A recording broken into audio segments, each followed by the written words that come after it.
गणेशाय नमः। शुक्लाम्बरधरं विष्णु शशिवर्णं चतुर्भुज प्रसन्नं वदनं ध्यायेत् सर्वविघ्नोपशान्तये। व्यासाय विष्णुरूपाय व्यासरूपाय विष्णवे नमो वै ब्रह्मविधेय वसिष्ठाय नमो नमः। स्नान मंत्र। वैकुंठे च प्रयागे च तथा वदरिकाश्रमे इदं विष्णु वचक्राम क्रोधवनिवधे पदम्। तैरेव सहितैव सर्वैर्मुनिवेद मुखानि च कार्तिकेऽहं करिष्यामि प्रातः स्नानं जनार्दन। प्रीत्यर्थं तव देवेश दामोदर मया सह ध्यात्वाहं त्वः च देवेश जलेऽस्मिन् स्नातुमुद्यतः। तव प्रसादात् पापं मे दामोदर वनस्यतु नित्य नैमित्तिके कृष्ण कार्तिके पापनाशने। अर्घ्य मंत्र। नमः कमलाकान्ताय नमस्ते जलसायिने नमस्तु ऋषिकेश गृहणाढ्यं नमस्तुते। कार्तिकेय पुराण अष्टम अध्याय देवलोक गोपने। नारद उवाच इत्युक्त्वा शुक्रमाहूय राज्यतं चावितो च एव आमन्त्र सरितं नाथ ब्रह्मान्तर्धानमार्गतः। शृण हे पृथुराजन देहि मन कर्ण ब्रह्मांक वचने शुक्र मुनि तपोधन। हरसे जलंधर को करी पाद पूजा सिंधु देश मध्यरे ताहाकु कले राजा। इंद्र अपजसे तांको जन्म अटई अनेक संपद लाभ करे सिंधु साई। विधातांक बर पाई बळे बलियान शुक्रंकर तहु शिक्षा कले शास्त्र ज्ञान। बळे बलियार होई दिग विजे कला सकल संपद आणी राज्य ठोळ कला। सिंधु देश नरपति नाम जलंधर काहारी की केते बेले न कला खातिर। नारायणंक भୟରେ असुर सकल तळपुरे लुचि रही पଞ୍ଚुथान्ति काल। शुक्रंक आदेश पाई से सर्व असुरे आसी परवेश जलंधरंक पाशरे। हेति प्रहेति अघास कुनि शंखासुर शुंभ निशुंभ गज श्रवण बाणासुर। विप्रचित्त वज्रमाळी वृष प्रभाकाशी घस्मरगस्त कुंभकर्कश अशपति। मयदान बसहिते अग्निकीर्ति माळे खड्गरोमा महावीर समस्ते आसिले। वज्रदंष्ट्र शुक्र भानु विवादी पिशून वृषपर्वा वज्रतनु दुष्ट राजा गण। दुर्गति की भय करी सकल असुरे शरण पशिले जलंधरंक पୟରେ। दक्षिण सागर सुत मने क्षोभ कला बंधु सदर पराए सबुଙ୍କୁ मणिला। संपद मान देई रखिला निज पास जेहु रूपे शुक्र मंत्री बिहिले आदेश। काल नौमीर कन्या नाम वृंदावती रूप जौबनी श्वेत अति गुणवती। शुक्र मंत्री को आज्ञारे वीर जलंधर वृंदावती तुले कराइले विभाघर। सती कन्या परसादे प्रतापी असुर ଅବହେଳେ ଜୟ କଲା ଚତୁର୍ଦ୍ଦଶ ପୁର। ଧନୁଜ ବଳଙ୍କୁ ଘେନି ଜିଣିଲା ମେଦିନୀ। କରଇ ରାଜ୍ୟ ଶାସନ ମନ୍ତ୍ରୀ ଆଜ୍ଞା ମାନି। ଏକ ଦିନେ ଜଳନ୍ଧର ବିଜୟ ଆସ୍ଥାନେ। ଶୁକ୍ରମନ୍ତ୍ରୀ ସଙ୍ଗେ ବସିଥାନ୍ତି ଅନ୍ୟମାନେ। ଏ ସମୟରେ ରାହୁ ନାମେ ଦୈତ୍ୟ ପ୍ରବେଶିଲା। ଜଳନ୍ଧର ଆଗେ ଯାଇ ଉପଗତ ହେଲା।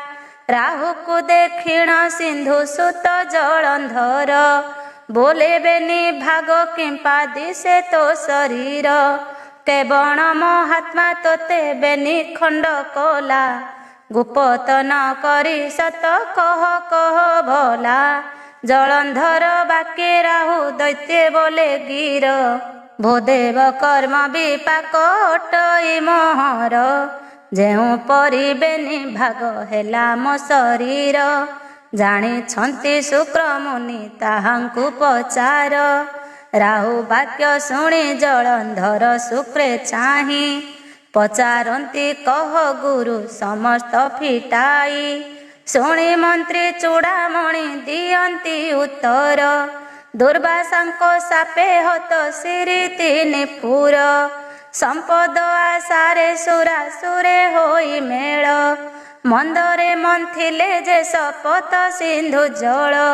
କ୍ଷୀର ସାଗର ମନ୍ଥନ ଲକ୍ଷ୍ମୀ ହେଲେ ଜାତ। ପୁଷ୍ପକରଥ ସୁରାଦି ଔଷଧ ସହିତ। ପାରିଜାତ ପୁଷ୍ପ ଉଚ୍ଚୈ ଶ୍ରବା ଐରାବତ। କୌସ୍ତୁଭମଣି ଅଣିମା ଆଦି ହେଲା ଜାତ। ପାରିଜାତ ପୁଷ୍ପ ଉଚ୍ଚୈ ଶ୍ରବା ଐରାବତ। କୌସ୍ତୁଭମଣି ଅଣିମା ଆଦି ହେଲା ଜାତ। ସମସ୍ତ ଦ୍ରବ୍ୟକୁ ବିଷ୍ଣୁ ରଖିଲେ ଭଣ୍ଡାରେ। ଆପଣା ବିଭା ହୋଇଲେ ଲକ୍ଷ୍ମୀଙ୍କ ସଙ୍ଗରେ। ସୁଧା ବାଣ୍ଟି ଦେବା ପାଇଁ କଲେ କୌଶଳ। ପତ୍ର ପାରି ଦେବା ସୁରେ ବସିଲେ ସକଳ। ମାୟା ମୋହିନୀ ରୂପକୁ ଧରିଣ ଶ୍ରୀ ହରି। ସୁଧା ପରସନ୍ତି ଦେବ ତାଙ୍କୁ ଚିହ୍ନି କରି।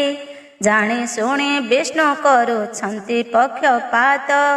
ଜାଣିଲା କଣ ପଶୁତ ରାହୁ ନାମେ ଦୈତ୍ୟ। ବିଚକ୍ଷଣ ବୁଦ୍ଧି ସାଜି ଦେବ ତାଙ୍କ ମେଳେ। ବସିଣ ସୁଧା ଭୋଖିଲା ଆପଣା କୌଶଳେ। ଏହା ଦେଖି କୋପିତ ହୋଇଲେ ନର ହରି। ଚକ୍ରେ ରାହୁକୁ ଛେଦିଲେ ବେନି ଖଣ୍ଡ କରି। ଅମୃତ ଭକ୍ଷିଥିବାରୁ ମୃତ୍ୟୁ ନ ହୋଇଲା। ହୃଦୟ ଠାରୁ ଶରୀର ବେନି ଖଣ୍ଡ ହେଲା। ଏହା ଦେଖି ବଳି ଦୈତ୍ୟ ଆଦି ଯେତେ ଥିଲେ। ଦେବଙ୍କ ସହିତ ବହୁ ଯୁଦ୍ଧ ଆରମ୍ଭିଲେ। ଦେବତାଙ୍କ ସପକ୍ଷ ଅଟନ୍ତି ନାରାୟଣ। ତାଙ୍କୁ କି ଜିଣି ପାରିବେ ଅସୁର ସୈନ। ଆପଣା ଗରୁଡ଼ ପୃଷ୍ଠେ ବସି ନାରାୟଣ। ଅନେକ ନିଶାଚରଙ୍କୁ କଲେ ନିଃଶୂଦନ। ଏହି ପ୍ରକାରେ ଜାଣ ଗଲା କେତେ କାଳ। ଭୟରେ ତ୍ରାସିଲେ ଦୈତ୍ୟ ଦାନବ ସକଳ। ଗୋତ୍ର ଅଭିମାନେ ବଳି ଶିବଙ୍କ ପୟରେ। ଶରଣ ପଶିଲେ ଯାଇ ସଦୟ ଚିତ୍ତରେ। ପ୍ରସନ୍ନ ହୋଇଣ ବର ଦେଲେ ଉମାପତି। ଚଳେ ବଳିୟାର ତୁହି ହୋଇବୁ ଧରିତ୍ରୀ। ଶିବ ବରେ ବଳିୟାର ହେଲା ବଳି ଦୈତ୍ୟ। ଅମର ଲୋକ ଜିଣି ତ୍ରିଲୋକେ ହେଲା ଖ୍ୟାତ। ଦାନିପଣ ଗୋଟାକୁ ହୋଇଲା ଅତି ଦାତା। ଏମନ୍ତ ଭବିଷ୍ୟ ଜାଣି ଜଗତ କରତା। ମାୟା ରୂପ ଧରି ବଳି ଦ୍ୱାରେ ପ୍ରବେଶିଲେ। ଦାନ ଘେନି ତଳପୁରେ ତାହାକୁ ଚାପିଲେ। ଏମନ୍ତ ସକଳ ସୁରେ ନାରାୟଣ ଡରେ। ଆଶ୍ରୟ କରି ରହିଲେ ଯାଇ ତଳପୁରେ। ଏବେ ତୋର ନାମ ଶୁଣି ସମସ୍ତେ ଆସନ୍ତି। ତୁହି ଏବେ ଫେଡ଼ ବାବୁ ତାହାଙ୍କ ଦୁର୍ଗତି। ରାହୁ ଦୈତ୍ୟ ଦଶା ଅଟେ ଏମନ୍ତ ପ୍ରକାର। ଏଥକୁ ହେ ସିନ୍ଧୁ ସୁତ କର ପ୍ରତିକାର। ଶୁଣି କ୍ରୋଧେ ଜର୍ଜରିତ ହୋଇ ଜଳନ୍ଧର। ଭସ୍ମର ଦୈତ୍ୟକୁ ରାଇ ଆପଣା ପାଶର। ବୋଇଲା ଆମ୍ଭ ଆଦେଶ ଘେନି ଏବେ ଯାଅ, ସୁନା ଶିର ଆଗେ ଯାଇ ସମ୍ବାଦ ଜଣାଅ। କାହାର ଆଦେଶ ଘେନି ସିନ୍ଧୁକୁ ମନ୍ଥିଲା, ତହିଁରୁ ଉତ୍ପନ୍ନ ଦ୍ରବ୍ୟ ଯାକ ଘେନି ଗଲା। ବିଚାରିଲେ ଆମ୍ଭର ସେ ଅର୍ଜିଲା ଅଟଇ, ପ୍ରାଣେ ଭୟ ଥିଲେ ସବୁ ଦେଉ ସେ ଫେରାଇ। ଯାଅ ଯା ବିଳମ୍ବ ଆଉ କରିବାକୁ ନାହିଁ, ନ ବୁଝି ବିଚାରି ଦ୍ୱନ୍ଦ କରିବା କିମ୍ପାଇଁ। ଆଜ୍ଞା ପାଇଣ ଘୋଷ୍ମର ତତକ୍ଷଣେ ଗଲା, ଅମର 1200ରେ ଯାଇ ପ୍ରବେଶିଲା। ସିଂହଦ୍ୱାରେ ଦ୍ୱାରପାଳ ମାନେ ଥିଲେ ରହି, ଘୋଷ୍ମର ବୋଲେ ଇନ୍ଦ୍ରକୁ ବାର୍ତ୍ତା କହ ଯାଇ। ଏହା ଶୁଣି ଦୂତ ତହୁଁ ବହନେ ଚଳିଲା, ଇନ୍ଦ୍ର ରାଜା ଆଗେ ଯାଇ ସମ୍ବାଦ କହିଲା। ସୁରପତି ଆଜ୍ଞା ଦେଲେ ଡାକି ଆଣ ତାକୁ, ଆସିଛି କେଉଁ କାରଣେ ବୁଝିବା କଥାକୁ। ତହୁଁ ଯେ ଘୋଷ୍ମର ଦୈତ୍ୟ ଭିତରକୁ ଗଲା, ସିନ୍ଧୁସୁତ ଦୂତ ମୁହିଁ ଆସିଛି ବୋଇଲା। ସିନ୍ଧୁସୁତ ଜଳନ୍ଧର ଭୂପତି ମଣ୍ଡନ, ଶୁକ୍ରମନ୍ତ୍ରୀ ତଦାରଖେ କରଇ ଶାସନ। ତାହାଙ୍କ ସମ୍ବାଦ ଘେନି ଆସିଅଛି ମୁହିଁ, କହୁଅଛି ଶୁଣ ତେବେ ଆହେ ସୁର ସାଇଁ। ପୂର୍ବେ ସୁରାସୁର ମିଳି ସିନ୍ଧୁକୁ ମନ୍ଥିଲ, ତହିଁରୁ ଅନେକ ଦ୍ରବ୍ୟମାନ ପ୍ରାପ୍ତ ହେଲ। ସେ ସମସ୍ତ ଦ୍ରବ୍ୟମାନ ରଖିଛ ଲୁଚାଇ, ଅସୁରମାନଙ୍କୁ କିଛି ଭାଗ ଦେଲ ନାହିଁ। ବିଚାରିଲେ ଜଳନ୍ଧର ସାଗର ନନ୍ଦନ, ତାହାର ଅର୍ଜିଲା ସିନା ଅଟଇ ସେମାନ। ଦେଇଛି ଆଦେଶ ସବୁ ଦ୍ରବ୍ୟମାନ ଧରି, ସିନ୍ଧୁ ରାଜାଙ୍କ ନିକଟେ ଚଳ ବେଗ କରି। ଫେରାଇ ଦେଇ ତାହାରେ ପଶଯା ଶରଣ, ନୋହିଲେ ସେ ତୁମ୍ଭ ତୁଲେ ଆରମ୍ଭିବ ରଣ। ଏହା ଶୁଣି ସୁରପତି ରାଗରେ ଜଳିଲେ, କିଙ୍କର ଗଣଙ୍କୁ ଚାହିଁ ଏହି ଆଜ୍ଞା ଦେଲେ। ମୂର୍ଖପଣ ବହି କେହ୍ନେ କହୁଛି ବଢ଼ାଇ, କେଶ ବାଳ ଧରି ତାକୁ ଦିଅ ଘଉଡ଼ାଇ। ବାସବ ଆଜ୍ଞା ପ୍ରମାଣେ ସେ କିଙ୍କର ଗଣେ, ଧରମାର ବୋଲି ରାଗେ ଉଠିଲେ ତ କ୍ଷଣେ। ମୁଣ୍ଡ ବାଳ ଧରି ତାକୁ ହାବୁକା ମାଇଲେ, ନଗର ଉପାନ୍ତେ ନେଇ ତାକୁ ଛାଡ଼ିଦେଲେ। ପରାଭବ ପାଇଣ ଘୋଷ୍ମର ପଳାଇଲା, ସିନ୍ଧୁସୁତଙ୍କୁ ଯାଇଣ ସମ୍ବାଦ କହିଲା। ଶୁଣି କରି ଜଳନ୍ଧର ହେଲେ କୋପ ଭୋର, ଶୁକ୍ରମନ୍ତ୍ରୀଙ୍କି କହିଲେ ବିଳମ୍ବ ନ କର। ଅବିଳମ୍ବେ ସୈନ ସାମନ୍ତ ସଜ କର, ଇନ୍ଦ୍ର ରାଜା ତୁଲେ ଯାଇ କରିବା ସମର। ଶୁଣି ଶୁକ୍ରମନ୍ତ୍ରୀ ସୈନ୍ୟ ଗଣଙ୍କୁ ଅନାଇ, ସଜ ହୁଅ ସ୍ୱର୍ଗପୁର ଯିବା ଯୁଦ୍ଧ ପାଇଁ। ସୈନ ସାମନ୍ତ ଘେନି ହୋଇଲା ବାହାର, କିଳି କିଳା ରାବ ଯେ ଦିଅନ୍ତି ଘୋର ତର। ଘଡ଼ଘଡ଼ି ଚଡ଼ ଚଡ଼ି ଶବଦ ପରାଏ, ମାର ମାର ଧର ଧର ଶବ୍ଦ ପ୍ରମଏ। ଅମର ମଣ୍ଡଳେ ଯାଇ ଧସାଇ ପଶିଲେ, ଦେବତାମାନଙ୍କ ତୁଲେ ଘୋର ରଣ କଲେ। ବିନ୍ଧା ବିନ୍ଧି ପିଟା ପିଟି ମରା ମରି ହେଲେ, ପରକିଆ ପଣା ବୋଲି ବାରି ନ ପାରିଲେ। କେହୁ ଗଡ଼େ କେହୁ ପଡ଼େ କେହୁ ଛାଡ଼େ ରଡ଼ି, କାହା ମୁଣ୍ଡ ଦିଅନ୍ତି କଚାଡ଼ି।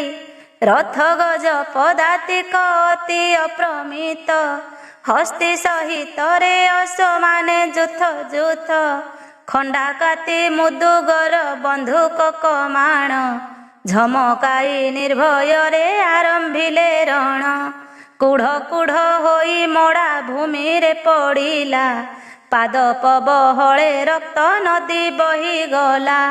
ସକାଳରୁ ସଞ୍ଜ ଯାଏ ହୋଇଲା ସମର, ଦେବସରା ଘାତେ ମଲେ ଅନେକ ସୁର। ଯୁଦ୍ଧ ଭ୍ରମେ ଶୁକ୍ରମନ୍ତ୍ରୀ ହେଲେ ପରବେଶ, ମୃତ ଅସୁର ମାନଙ୍କୁ କଲେ ଜୀବନ୍ୟାସ। ଜଳନ୍ଧର ପାଶେ ନେଇ କରାନ୍ତି ହାଜର। ଏହି ପରକାରେ ଯୁଦ୍ଧ ହେଲା ଘୋରତର। ଅସୁରଙ୍କ ସରାଘାତେ କେତେ ଦେବଗଣ।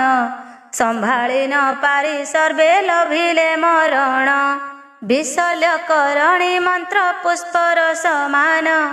ବୃହସ୍ପତି ଦେବଗଣେ କରାଇଲେ ପାନ। ମୃତାହତ ଦେବତାଏ ଚିଆଇଁ ଉଠନ୍ତି। ପୁନରପି ଘୋର ଯୁଦ୍ଧ ଆରମ୍ଭ କରନ୍ତି। ଏହି ପରକାରେ ଯୁଦ୍ଧ ହେଲା ଘୋରତର। ତହୁଁ ଶୁକ୍ରଙ୍କୁ ପଚାରେ ରାଜା ଜଳନ୍ଧର। ଯେ ବଣ ଦେବତାଙ୍କୁ ମୁଁ ବିନାଶ କରଇ, ସେ ପୁଣି ଜୀବନ ପାଇ ଯୁଦ୍ଧକୁ ଆସଇ। ଏହା କେବଳ ଭବିଷ୍ୟ କହୁଥିଲେ ଜାଣି। ଶୁଣି କରି ଶୁକ୍ର ମନ୍ତ୍ରୀ କହନ୍ତି ବଖାଣି।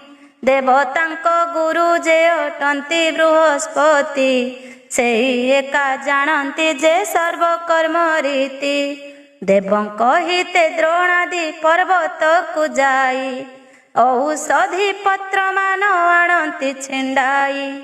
ସେ ବୃକ୍ଷର ରସମାନ ଦିଅନ୍ତି ଦେବଙ୍କୁ। ରସ ଖାଇ ଦେବତାଏ ଲଭନ୍ତି ପ୍ରାଣକୁ। ଆଗରୁ ଏହି କଥା ସକଳ ଅଛି ଜାଣି। ସେହି ଔଷଧିର ନାମ ବିଶଲ୍ୟକରଣୀ। ଏଣୁ ରାଏ ବୁଝି ସୁଝି କାର୍ଯ୍ୟ ତୁମ୍ଭେ କର। ଦେବତାଙ୍କ ମହିମା ଯେ ଅତି ଅଗୋଚର। ଶୁଣି ଜଳନ୍ଧର ଦୈତ୍ୟ କ୍ରୋଧେ ଧାଇଁ ଗଲା। ଦେବଶୈଳ ବୃକ୍ଷକୁ ଉପାଡ଼ି ଘେନିଲା। ସମୁଦ୍ର ଗର୍ଭରେ ନେଇ ରଖିଲା ଗୁପତେ। ଜାଣି ବୃହସ୍ପତି ଚିନ୍ତା କଲେ ହୃଦଗତେ। ଗିରିକି ନ ଦେଖି ବୃହସ୍ପତି ହେଲେ ଦୁଃଖୀ। ଏବେ ଦେବତାଙ୍କୁ କିଏ ନ ପାରିବେ ରଖି। ଈଶ୍ୱରଙ୍କ ଠାରେ ଇନ୍ଦ୍ର ଦ୍ରୋହ କର୍ମ କଲା। ସେ ଘେନି ସିନା ଦୁର୍ଯୋଗ ଆସି ଉଦେ ହେଲା। ବୃହସ୍ପତି କହୁଛନ୍ତି ଶୁଣ ଦେବଗଣ। ଦ୍ରୋଣାଦି ଗିରି ଅଟଇ ଆମ୍ଭର ଯେ ପ୍ରାଣ। ନାନାଦି ଔଷଧ ତହିଁ ମଧ୍ୟ ଅଛି ପୁରୀ। ତାକୁ ଯାଇ ସିନା ଆମ୍ଭେ ଆଣୁ ଚିହ୍ନି କରି। ଗୁପ୍ତ କରି ସେ ଗିରିକି ରଖିଥିଲି ମୁହିଁ। ମୋର ବିନା ସେ ଗିରିକି ନ ଜାଣନ୍ତି କେହି। ଧନୁଜଗଣ ଯେ ଗିରି ମଧ୍ୟକୁ ଆସିଲେ। ଔଷଧ ନ ଚିହ୍ନି ଗିରି ଘେନି ଚାଲିଗଲେ। କି ବୁଦ୍ଧି କରିବା ଆଉ ବୁଦ୍ଧି ନ ଦିଶଇ। କାଲି ଯୁଦ୍ଧେ ଆଉ ନିକି ପାରିବା କି ଯାଇ। ଜଣାଯାଏ ସେ ସାଗର ସୁତ ଜଳନ୍ଧର। ଅବଶ୍ୟ ଯୁଦ୍ଧେ ଛେଦିବ ସବୁଙ୍କର ଶିର। ଏଥକୁ ଯେ ପରିତ୍ରାଣ ନାହିଁ ଆଉ କିଛି। ଉପେକ୍ଷିବା ସ୍ୱର୍ଗପୁର ଉଚିତ କହୁଛି। ପଳାଇ ଯାଇ କନକ ଗିରି ଗୁହା ପରେ। ପ୍ରାଣକୁ ବଞ୍ଚାଇ ଲୁଚି ରହିବା ସେଠାରେ। ବିଷ୍ଣୁଙ୍କୁ ସୁମରି ତହିଁ ନିଶ୍ଚିନ୍ତେ ରହିବା। ହେଉ ବୋଲି ସନମତ କଲେ ସର୍ବଦେବା। ବୃହସ୍ପତିଙ୍କ ବଚନେ ସର୍ବଦେବଗଣ। ସ୍ୱର୍ଗପୁର ଛାଡ଼ି ତହୁଁ ଗଲେ ପଳାଇଣ। କାଞ୍ଚନଗିରି କ୍ରୋଟରେ ଯାଇଣ ଲୁଚିଲେ। ଅନ୍ତର୍ଯାମୀ ପୁରୁଷଙ୍କ ପାଦେ ଧ୍ୟାନ କଲେ। ଦେବତାଙ୍କୁ ନ ଦେଖିଣ ସେ ଧନୁଜ ବଳ। ଅମରପୁରକୁ ମାଡ଼ି ବସିଲେ ସକଳ। ଆନନ୍ଦରେ ବିହରନ୍ତି ସ୍ୱର୍ଗ ଭୁବନରେ।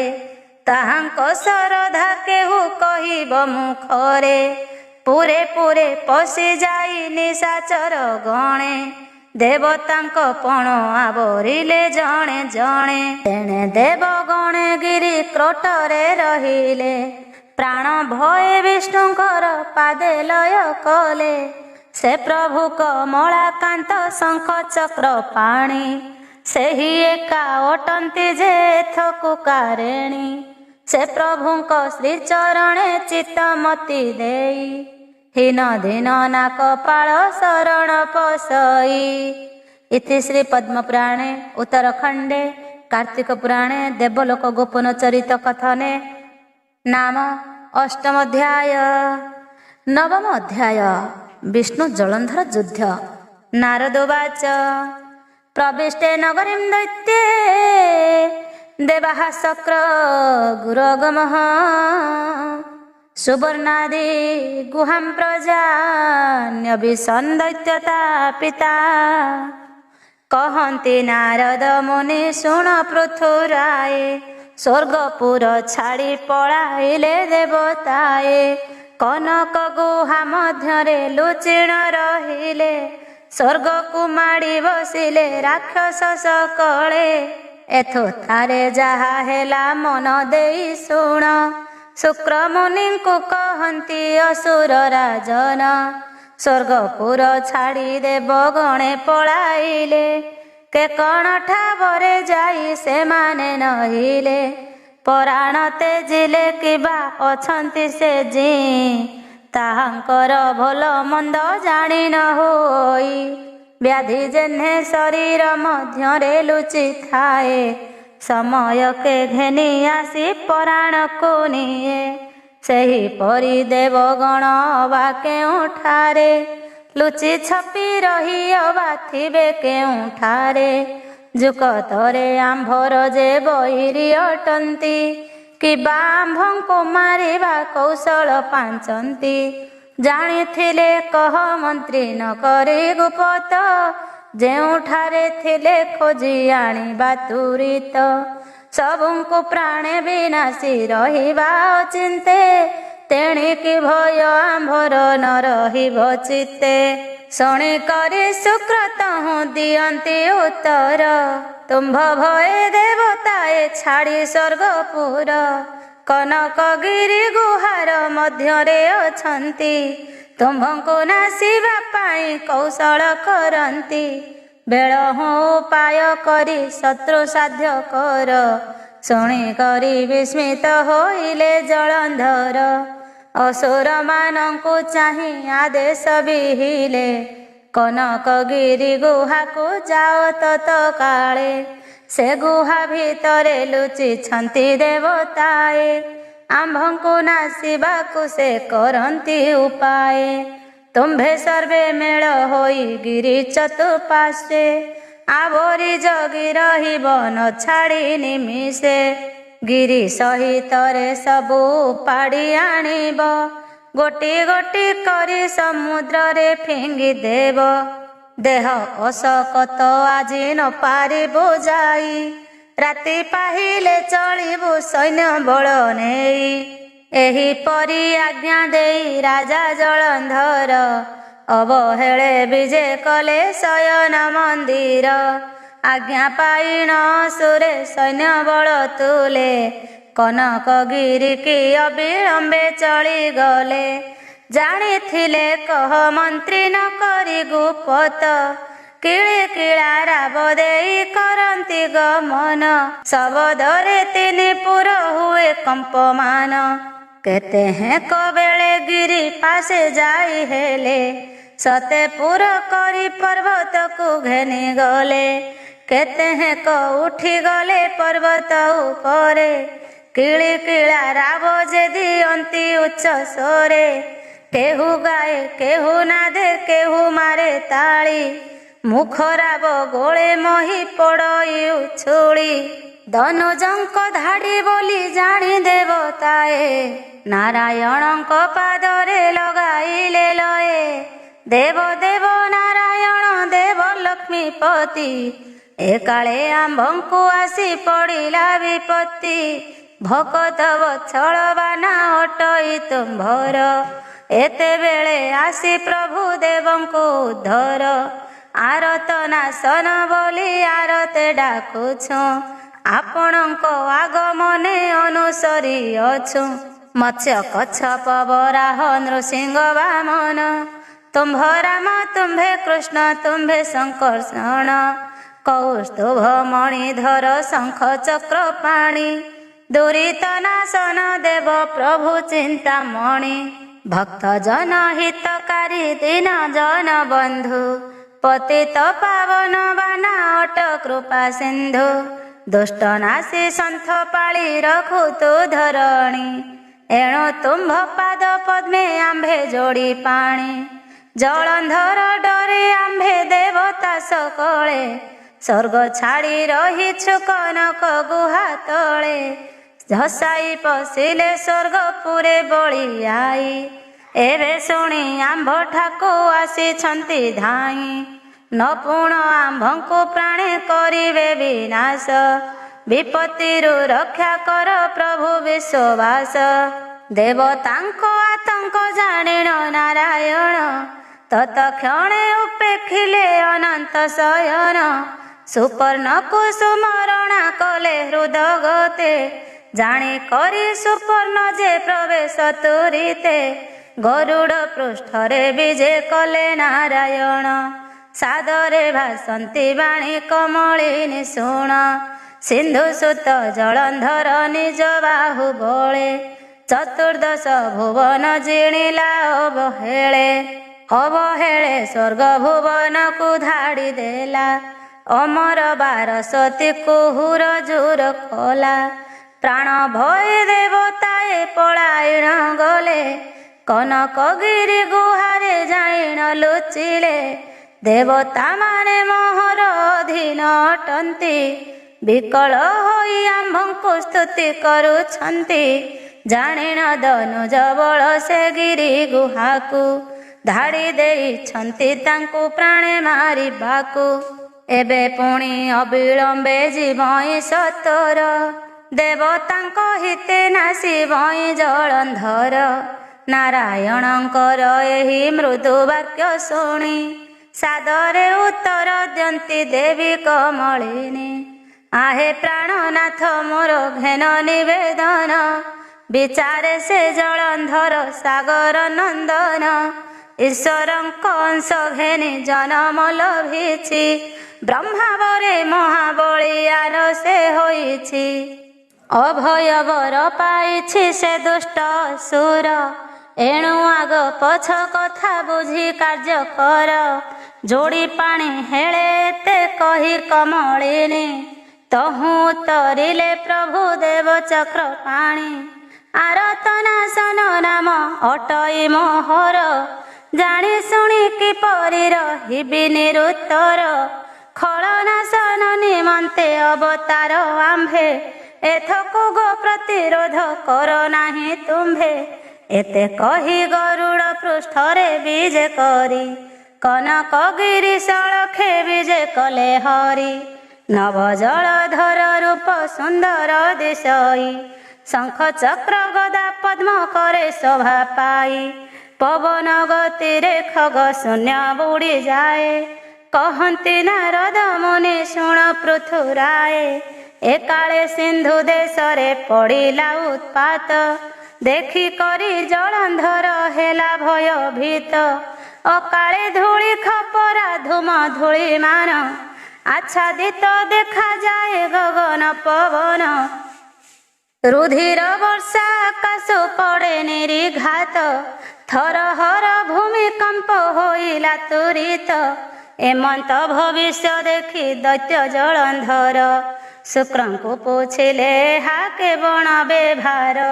ଶୁକ୍ର ବୋଲଇ ରାଜନ ଶୁଣ ମନ ଦେଇ, ଦେବଙ୍କ ଆକୁଳେ ନାରାୟଣ କ୍ରୋଧ ବହି। ଗରୁଡ଼ ପୃଷ୍ଠେ ଆରୋହୀ ଦେବ ନାରାୟଣ, ଦେବତାଙ୍କ ଛଳେ ଆସୁଛନ୍ତି ତ ଭୁବନ। ଖଳନାଶନ ବାନା ଯେ ତାଙ୍କର ଅଟଇ, ଦୁଷ୍ଟ ନାସି ସନ୍ଥ ପାଳି ଉଦ୍ଧରନ୍ତି ମୋହି। ତେଣୁ କରି ଏ ଉତ୍ପାତ ହୁଏ ତୋ ରାଜ୍ୟରେ, ଦେବଦଇ ତାରି ବିଜେ ଆକାଶ ମାର୍ଗରେ। ଏହା ଶୁଣି ଜଳନ୍ଧର ସୈନ୍ୟ ବଳ ସାଜି, ଉତ୍ତର ଦିଗକୁ ବିଜେ କଲା ଗଳ ଗାଜି। ହେମକୂଟ ଗିରି କି ବିଜୟ ନାରାୟଣ, ଦେବତାଙ୍କୁ ବନ୍ଦୀ କରିଥିଲା ଦୈତ୍ୟ ରାଣ। ଗୋବିନ୍ଦଙ୍କ ଆଗମନେ ଦୈତ୍ୟ ବଳ ମାନେ, ପବନ ଘାତରେ ଉଡ଼ିଗଲେ ଏଣେ ତେଣେ। ବାତ ଘାତେ ତରୁ ତୃଣ ଯେମନ୍ତେ ଉଡ଼ନ୍ତି, ଦୂର ଦୂରାନ୍ତରେ ଯହିଁ ତହିଁ ପଡ଼ି ଯାନ୍ତି। ସେପରି ଧନୁଜ ଗଣ ଉଡ଼ିବା ତ ଘାତେ, ଏଣେ ତେଣେ ହୋଇ ପଳାଇଲେ ଛିନ ଛତ୍ରେ। ପଥ ଆବୋରିଲା ଯାଇ ରାଜା ଜଳନ୍ଧର, ନାରାୟଣଙ୍କ ସହିତ ଲୋଡ଼ିଲା ସମର। ବେଳୁ ବେଳ ସରମାନ ବର୍ଷଣ ହୋଇ, ଜାଣି କୋପ କଲେ ପ୍ରଭୁ କମଳାଙ୍କ ସାଇଁ। ଗଦା ଘେନି ଧନୁଜଙ୍କ ଉପରେ ପିଟିଲେ, ରଥ ଭାଜିବାରୁ ଦୈତ୍ୟ ଛିନ ଛତ୍ର ହେଲେ। ଏକାଳେ ବିଷ୍ଣୁଙ୍କ ହସ୍ତୁ ଗଦା ଖସିଗଲା, ଦେଖି ଜଳନ୍ଧର ଗଦା ହସ୍ତରେ ଧରିଲା। ରୋଷେ ଉଞ୍ଚାଇ ପିଟିଲା ଗରୁଡ଼ ମୁଣ୍ଡରେ, ମୂର୍ଚ୍ଛା ଯାଇ ସୁପର୍ଣ୍ଣ ଯେ ପଡ଼ିଲା ଭୂମିରେ। ଶଙ୍ଖ କୁଶିରେ ଛୁଆଇ ପ୍ରଭୁ ନାରାୟଣ, ଅବିଳମ୍ବେ ଗରୁଡ଼କୁ ଦେଲେ ଜୀବଦାନ। ଆଜ୍ଞା ଦେଲେ ଖଗ ତୁମ୍ଭେ ନିଜପୁରେ ଯାଅ, ତହୁଁ ଗୃହକୁ ଫେରିଲା ବିନତା ତନୟ। ଖଡ଼ଗ ହସ୍ତେ ଧରି ପ୍ରଭୁ ଦେବ ନାରାୟଣ, ଜଳନ୍ଧର ଉପରକୁ କଲେ ପ୍ରହାରଣ। ନାରାୟଣଙ୍କୁ ଦାନବ ମାଇଲା ଯେ ମୁଖ, ତହୁଁ ହାତକୁ ଧଇଲେ ଦେବ ଜଗନ୍ନାଥ। ବେନି ଭୁଜେ ଜଳନ୍ଧର ବିଷ୍ଣୁଙ୍କୁ ଧଇଲା, ପ୍ରଭୁଙ୍କର କ୍ରୋଧ ତହୁଁ ଦ୍ୱିଗୁଣିତ ହେଲା।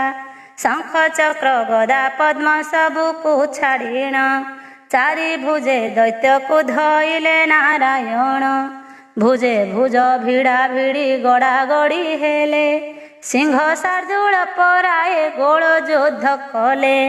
ମୁଣ୍ଡକୁ ମୁଣ୍ଡ ମୁଥକୁ ମୁଥ ମରାମରି, ନୟନକୁ ଦେଖାଇଲା ଅଗ୍ନି ତେଜ ପରି। କେହୁ ମାରେ ଗୋଇଠା ଯେ କେହୁ ମାରେ ବିଧା, ଅତି ଅନୁପମ ଦୁହେଁ ଯାକ ମହାଯୋଦ୍ଧା। ନିର୍ଦ୍ଦୟ ଭାବେ ଦଇତ ମୂର୍ଖପଣ ବହି, ଅଜ୍ଞାନେ ବିଷ୍ଣୁଙ୍କ ତୁଲେ ସମର କରଇ। ଦେବଙ୍କର ହିତେ ପ୍ରଭୁ ଭୋଗନ୍ତି କଷଣ, ନୋହିଲେ କି ନାମ ବହିଥାନ୍ତେ ନାରାୟଣ। ଭୁଜେ ଭୁଜ ଭିଡ଼ା ଭିଡ଼ି ହୋଇବେନି ବୀରେ, ଗଡ଼ା ଗଡ଼ି ମରାମରି ହୁଅନ୍ତି ଭୂମିରେ। ବେନିଙ୍କରଣରେ ପୃଥ୍ୱୀ ହୁଏ ଟଳମଳ, ଦେଖି ଭୟରେ ତ୍ରାସିଲେ ଦେବତା ସକଳ। ଦୈତ୍ୟ ସଙ୍ଗେ ଦଇତ୍ୟାରି ଗୋଳ ଯୁଦ୍ଧ କରି, ରାତ୍ର ଯାଇ ଦିନ ଆସେ ଆସଇ ସର୍ବରି। ଏହି ପ୍ରକାରେ କେତେ କାଳ ଗଲା ବହି, କାହାରି କି ଲବେ ଜିଣି ନ ପାରିଲେ କେହି। କୌଣସି ମତେ ଦୈତ୍ୟ ନ ହୋଇଲା କ୍ଷୟ, ଏଣୁ ମନରେ ବିଚାର କଲେ ଦେବରାୟ। ଦୈତ୍ୟ ସଙ୍ଗେ ଯୁଦ୍ଧ କଲେ ନ ରହିବ ପୃଥ୍ୱୀ, ବହିଯିବ କାଳ କାଳ କମ୍ପିବ ଧରିତ୍ରୀ। ଜଣାଯାଏ ଅସୁର ରଣକୁ ନ ଡରଇ, ଯୁଦ୍ଧ କରୁଥିଲେ କାଳ କାଳ ଯିବ ବହି।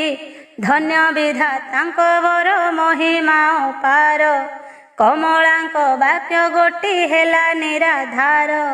ବାରଣ ଯୁଦ୍ଧରେ ଆସି ହେ ଦଶା ଭୋଗିଲି, ଛାର ଅସୁର ଗୋଟାକୁ ଜିଣି ନ ପାରିଲି।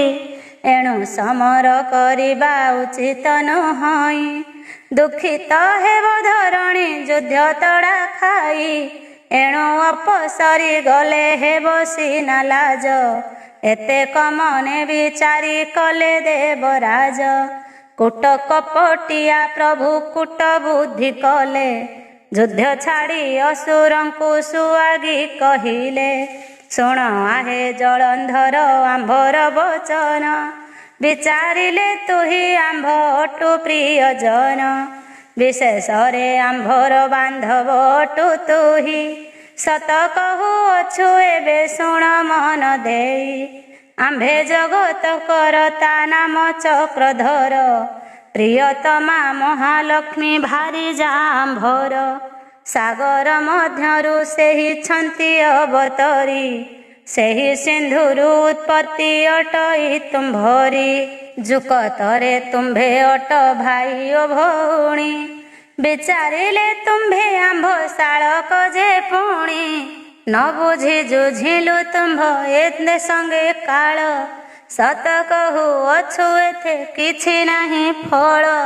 ଜାଣିଲୁ ତୁମ୍ଭର ବଳ ପରାକ୍ରମ ଯେତେ, ତିନି ପୁର ଲୋକ ଜିଣି ନ ପାରିଲେ ତୋତେ। ଦୈବ ଯୋଗରେ ହେଲା ତୁମ୍ଭ ଆମ୍ଭ କଳି, ମିଛ ନୁହେଁ ସିନ୍ଧୁ ସୁତ ସତ ମୁଁ କହିଲି।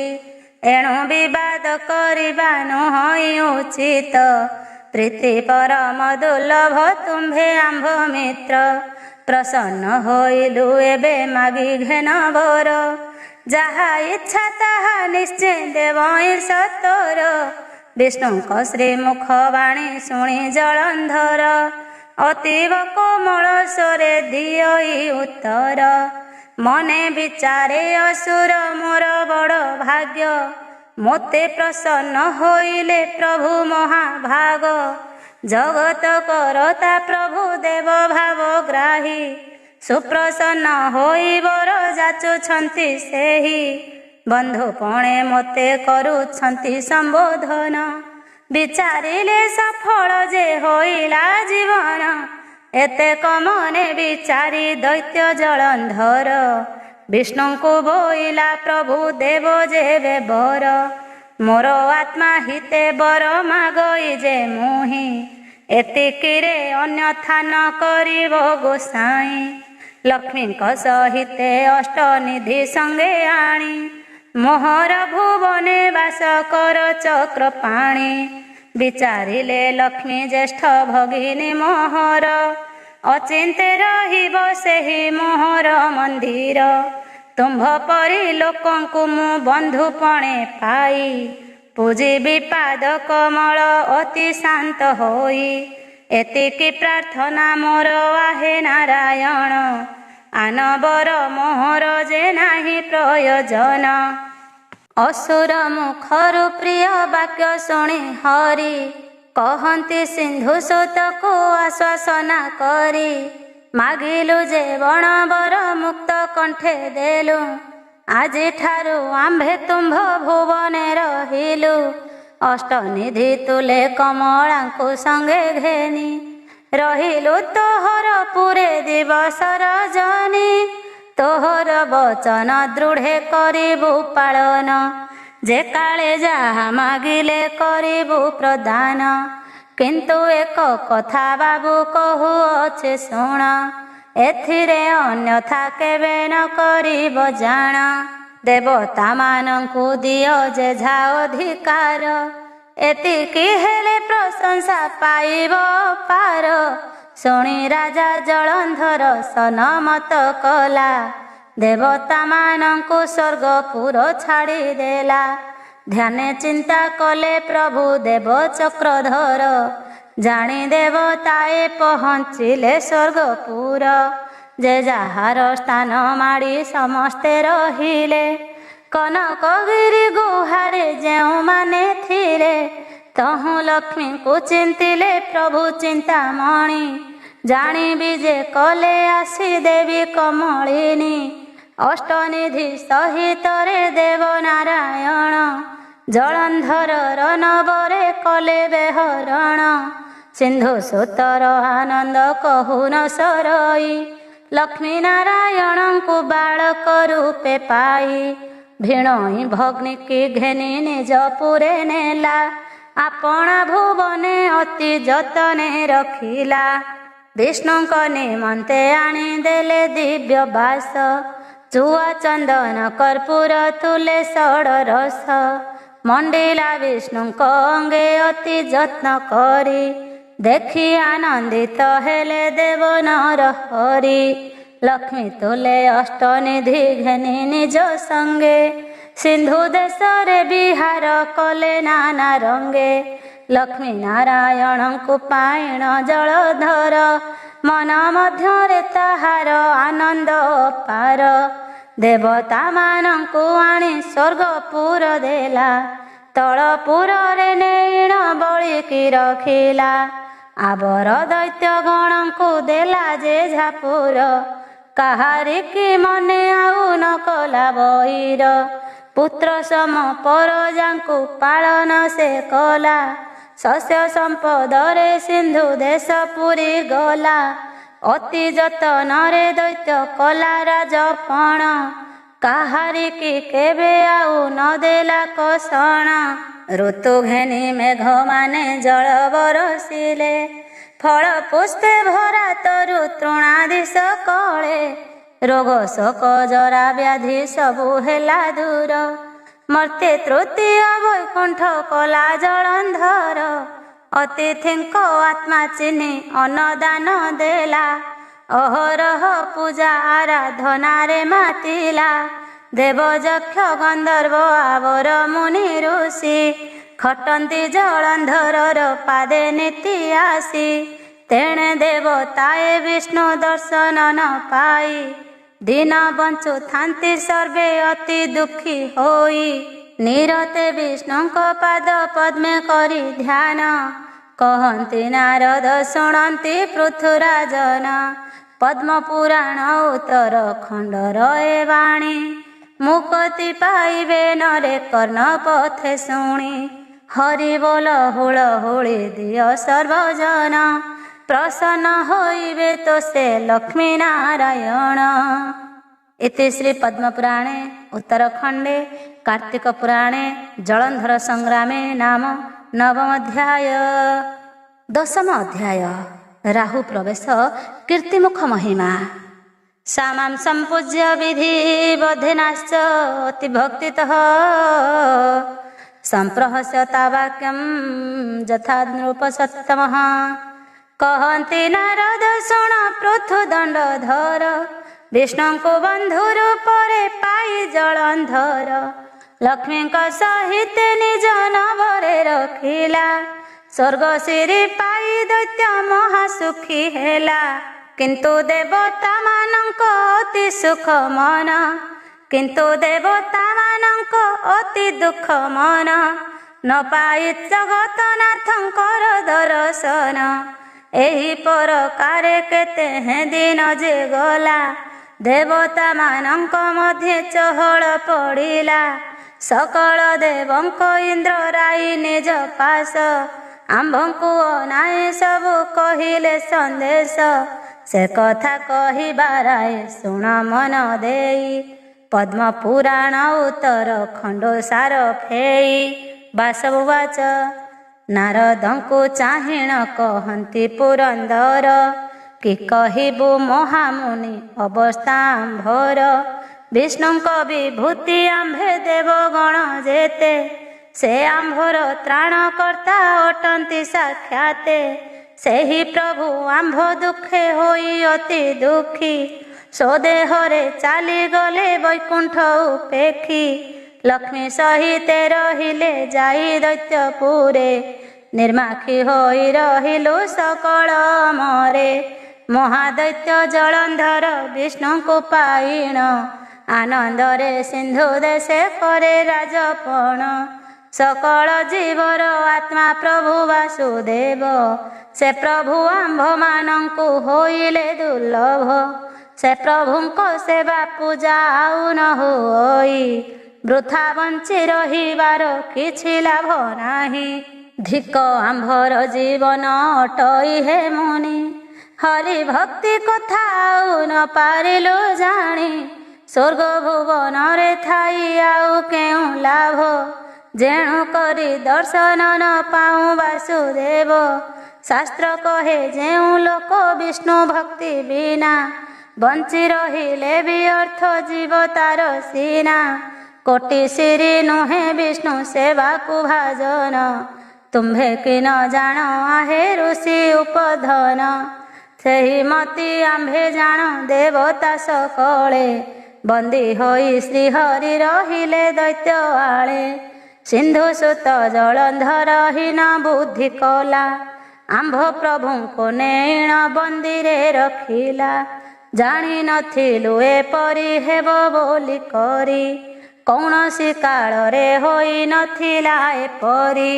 पूर्वे हिरण्य असुर धनुज दानव, शून्य महाशून्य पुणी जे मधु कैटभ। माळी जे सोमाळी माल्यवंत वज्रदंत, बळी बइलोचन जे त्रिपुर नारक।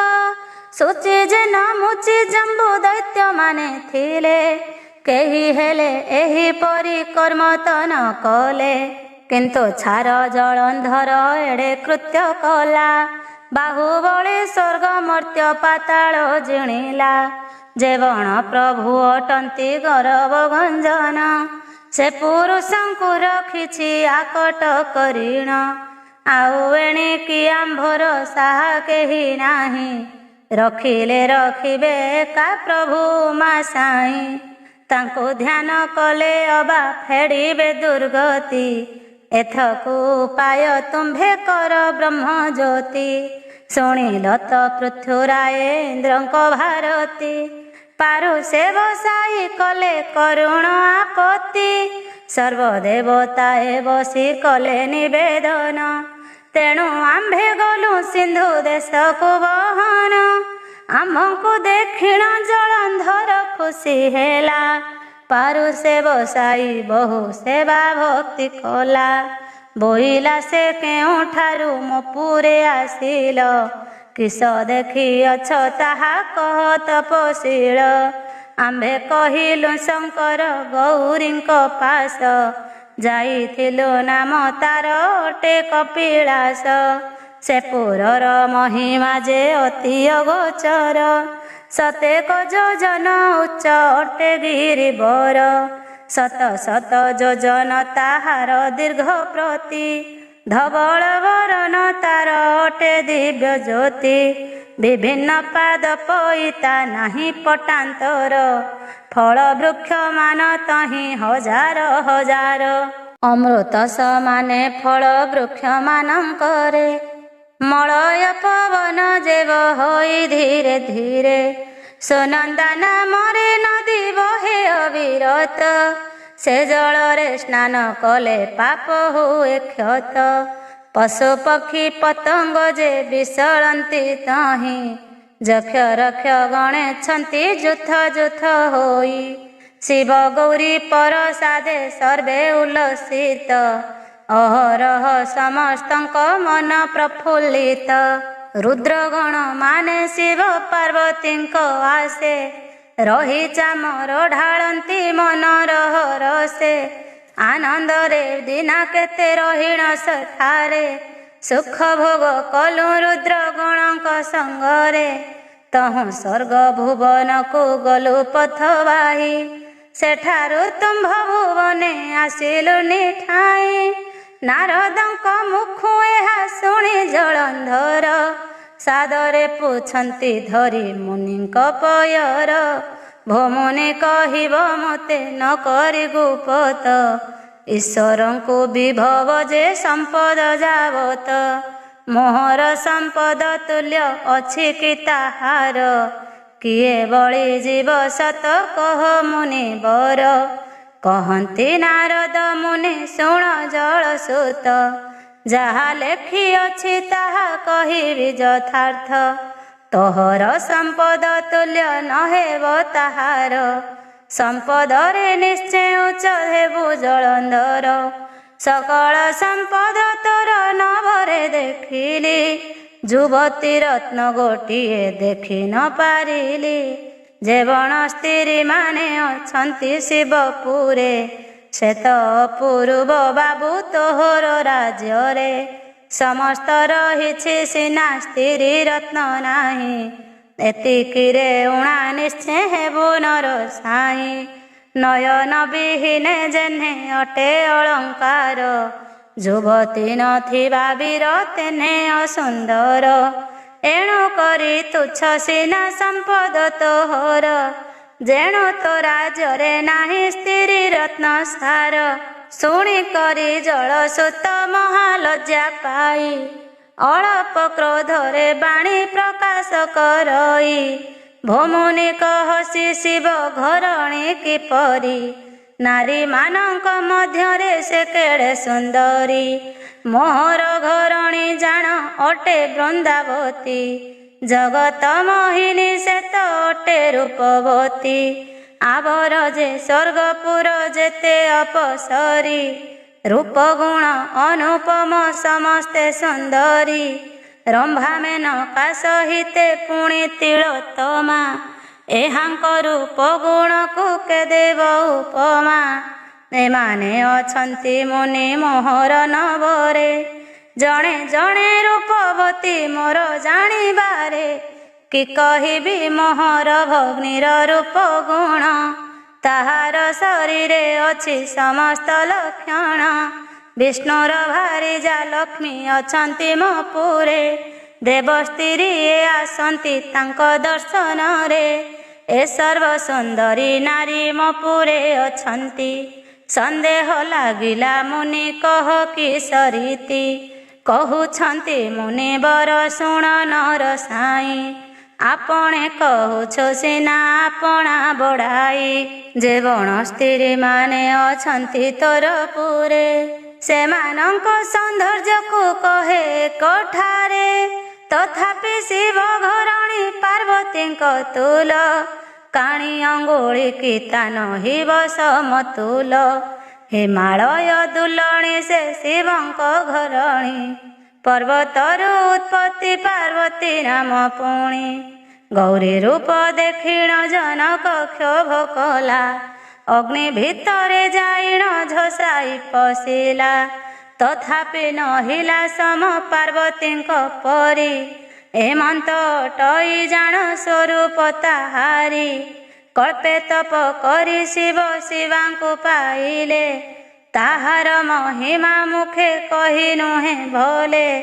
ବିଧାତା ପୁରୁଷ ସେ କନ୍ୟାର ରୂପ ଦେଖି, ଆପଣା ମନେ ବିଚାର କଲେ ଅଷ୍ଟ ଆଖି। ପାର୍ବତୀ ସମାନେ ଏକ ସ୍ତ୍ରୀ ନିର୍ମାଣୀ ବି, ବିଷ୍ଣୁଙ୍କୁ ନେଇଣ ନିଶ୍ଚୟ ବିବାହ କରିଦେବି। ଏତେ ଭାଳି ସତେ କବରସ ଏକ ଚିତ୍ତେ, ନିର୍ମାଣୀ ବସିଲେ ଏକ ନାରୀ ବହୁମତେ।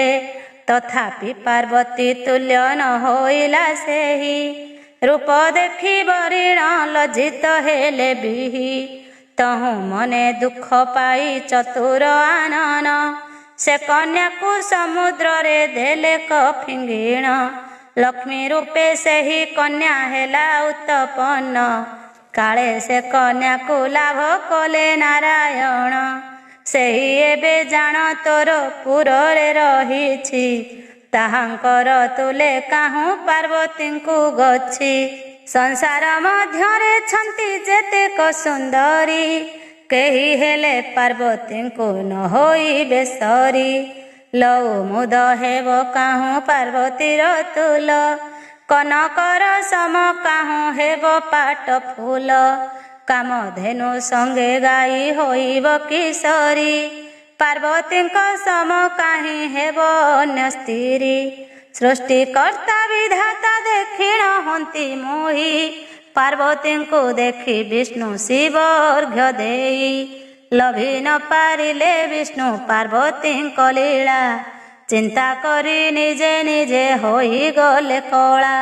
ପାର୍ବତୀଙ୍କ ରୂପ ଦେଖି ଚନ୍ଦ୍ର ଚିନ୍ତା କଲେ, ରୁଦ୍ରଙ୍କ ମୁକୁଟ ତଳେ ଯାଇ ବିଶ୍ରାମିଲେ। ଯୋଗୀ ଜନେ ଦେଖି କାମ ବସେ ହୋଇ ବାଇ, ପାର୍ବତୀଙ୍କ ରୂପ ଜାଣ ଏମନ୍ତ ଅଟଇ। ରୂପ ଦେଖି ଶିବ ଗଣେ ଛାଡ଼ି ନ ପାରନ୍ତି, ଅହରହ ଆପଣା ସଙ୍ଗରେ ଘେନିଥାନ୍ତି। ରୂପ ଦେଖି ଶିବ କ୍ଷଣେ ଛାଡ଼ି ନ ପାରନ୍ତି, ଅହରହ ଆପଣା ସଙ୍ଗରେ ଘେନି ଯାନ୍ତି। ସ୍ୱଭାବରେ ଯୋଗୀ ବେଶ ଅଟନ୍ତି ଶଙ୍କର, ଜଟା ଜୁଟ ମସ୍ତକରେ ଅପ୍ରଚ୍ଛ ଶରୀର। କିନ୍ତୁ ପାର୍ବତୀଙ୍କୁ ଘେନି ବିହାର କରଇ, ଏହି ପ୍ରକାରେ ଜାଣ ଘଟାଇଛି ବିହି। ସକଳ ରହିଛି ସିନା ଏତିକି ତ ନାହିଁ, ଏଣୁ କରି ପୁରତର ଅଶୋଭା ଦିଶଇ। ଏହି ରୂପେ ଦୈତ୍ୟକୁ ଚାଟ କରି ମୁନି, ଫେରିଗଲେ ଅନ୍ୟ ସ୍ଥାନେ ବୀଣା ଯନ୍ତ୍ର ଘେନି। ନାରଦଙ୍କ ବାକ୍ୟ ଶୁଣି ଦୈତ୍ୟ ଜଳନ୍ଧର, ପାର୍ବତୀଙ୍କ ନାମ ଶୁଣି ହେଲା କାମାତୁର। ସକଳ ଚିନ୍ତାକୁ ଛାଡ଼ି କାମେ ହେଲା ବାଇ, ତନୁ ତାପି ତାହାର ହେଲା ଶଯ୍ୟା ସାଇ। ଏମନ୍ତ ମନ୍ଦିରେ ବସି ଦୈତ୍ୟ ଜଳନ୍ଧର, ନିକଟେ ରାଇ ଆଣିଲା ସିଂହିକାକୁ ମର। ବୋଇଲା ବହନ ଯାଅ କପିଳାସ ଗିରି। ସେ ପର୍ବତେ ବିଜେ କରିଛନ୍ତି ଶିବ ଗୌରୀ। ତାହାକୁ କହିବ ଯାଇ ସନ୍ଦେଶ ମୋହର। ବୋଲିବ ଆଦେଶ ଦେଇଛନ୍ତି ଜଳନ୍ଧର। ବିଷ୍ଣୁ ପରି ଲୋକ ତାର ଆୟତେ ଅଛନ୍ତି। ଲକ୍ଷ୍ମୀ ସହ ସେବା କାର୍ଯ୍ୟ ପ୍ରତ୍ୟହ କରନ୍ତି। ଯେ ଯାହା ମାଗିଲେ ତାହା ଦିଅନ୍ତି ସକଳ। ଯାର ଆଜ୍ଞା ମାନିଥାନ୍ତି ସର୍ବନର ପାଳ। ତୁମ୍ଭେ ଜାଣ ଏହି ବନସ୍ତରେ ରହିଥାଅ। କୌଣସି ଦିନେ ରାଜାଙ୍କୁ କିଛି ଦାନ ଦିଅ। ବିଚାରି ବୁଝିଲେ ଭଲ ନୁହଁ କଥା।